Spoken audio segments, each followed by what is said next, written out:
और आप अन्याय करने आ गए। ये नौकरी 2 दिन की है, रिटायरमेंट के बाद में कोई नहीं पूछेगा। यहाँ दिखा दो कि आईपीएस रोडों पे घूमते। अन्याय मत करो। फिर कह रहा हूँ आपसे रिक्वेस्ट है, रास्ता था इसका, दोनों पार्टी की जमीन नाप दो, नोटिस देके दोनों पार्टी की जमीन नाप दो। ये आपके पास रास्ता है, लीगली रास्ता है, राजस्व नियम कहता है ये। अरे साहब ले लेते एप्लीकेशन, मौके से क्यों नहीं लेते आप? जब आप राजस्व के मालिक खड़े हो, मौके से एप्लीकेशन ले लो। कोई मना थोड़ी कर रहा है परिवादी आपको कि मैं एप्लीकेशन नहीं दे रहा। अरे साहब आज ही नपा देना, क्यों विवाद कर रहे हो? क्यों किसी गरीब की हाय ले रहे हो? इसके बच्चे जो यतीम है वो आपको बद्दुआएं देंगे और सोचना पड़ेगा आपके परिवार को। मैं आज कह रहा हूँ, अरे नीम के नीचे खड़े हो आप, आपको जवाब देना पड़ेगा। रात को सोओगे तो आप खुद सोचोगे कि मैंने क्या गलत करके आया हूँ। आज प्रशासन क्या करेगा? आपने ऑर्डर कर दिया, ये बेचारे क्या करें? ये जुड़े हुए हमारे से जुड़े, हमारे भाई बहन है। गलत करके जा रहे हो और फिर भी नपा रहे हो, तो नपा लो सब। गलत कर रहे हो आप। एसीजेएम कोर्ट का आदेश का मान रहे हो आप?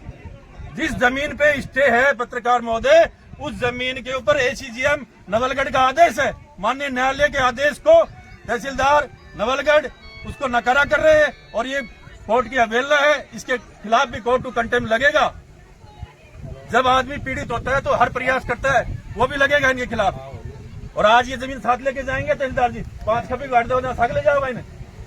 मतलब नाजायज किसी को कब्जा दिलाना, ये नवलगढ़ तहसीलदार से सीखे कोई। यदि राजस्थान में कोई अधिकारी को ये पता नहीं हो कि मुझे क्या करना है, तो नवलगढ़ तहसीलदार से ज्ञान ले ले कि नाजायज किसी की जमीन पे कब्जा करवाना।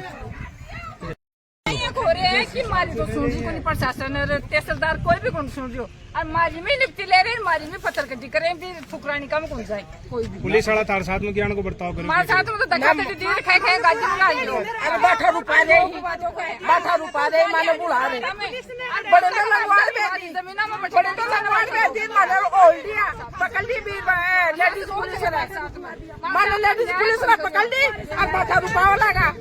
एक जनी बोलो, एक जनी हाथ जोड़ जोड़ के प्रार्थना करा प्रशासन से, हमारी वजह से निपटी देते हो। हमारी पत्थर कट्टी कर ली, निपटी मांग रहे, निपटी क्यों करती माने? हमारी बाप तो चाहे ना बाप की कर रहे हैं, आपकी आपकी मारे धक्का दे दिया, धोखा से पत्थर कट्टी कर रहे हैं और पुलिस माने पकड़ रही है, लगवाड़ा 8 रुपया दी है।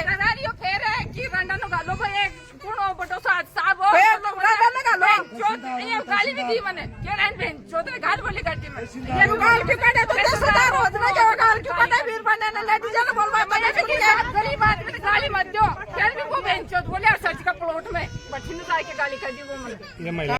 पार्टी का जो नवलगढ़ विधायक है उसके इशारे पे तहसीलदार नवलगढ़ ने इस 36 कौम की जातियों के साथ जिनके यहाँ प्लॉट खरीदे हुए थे उनके साथ अन्याय और अत्याचार करने के लिए बाहरी पुलिस जाब्ते से जैसे यहाँ कोई संगीन अपराध हो गया हो, इस नीयत से तहसीलदार यहाँ आया था। तहसीलदार को हर चीज समझा दी गई कि ये नियमानुसार नहीं है। जिन प्लाटों की रजिस्ट्री हुई हुई है उस खसरे से हुई हुई है, उसके बावजूद अलग अलग पंचायत से पट्टे उठे हुए हैं, उसके बावजूद भी तहसीलदार ने सरकार के दबाव में, स्थानीय विधायक के दबाव में इन गरीबों को कुचलने का काम किया। इसका जवाब मिलेगा। ये 36 कौम की जनता कल या परसों में नवलगढ़ तहसीलदार के सामने दरी बिछाएगी। जो ये एक पत्थर गाड़ा है ये वापस उखड़ेगा और प्रशासन ढूंढता फिरेगा ये पत्थर कहाँ गया, क्योंकि अन्याय और अत्याचार कभी भी सहन नहीं करेंगे। इन लोगों की जो दादागिरी है, नवलगढ़ में कितने मामले विचाराधीन हैं, उन पे तहसीलदार जाके कार्रवाई नहीं करता, उस पर पटवारी जाके कार्रवाई नहीं करता। सबसे बड़ी बात इसके अंदर माननीय एसीजेएम कोर्ट नवलगढ़ का आदेश है, उस आदेश की अवहेलना ये तहसीलदार कर रहा है। मतलब न्यायालय की आदेश की अवहेलना करना ये तहसीलदार के कानून में है। इससे भ्रष्ट तहसीलदार कोई नहीं हो सकता।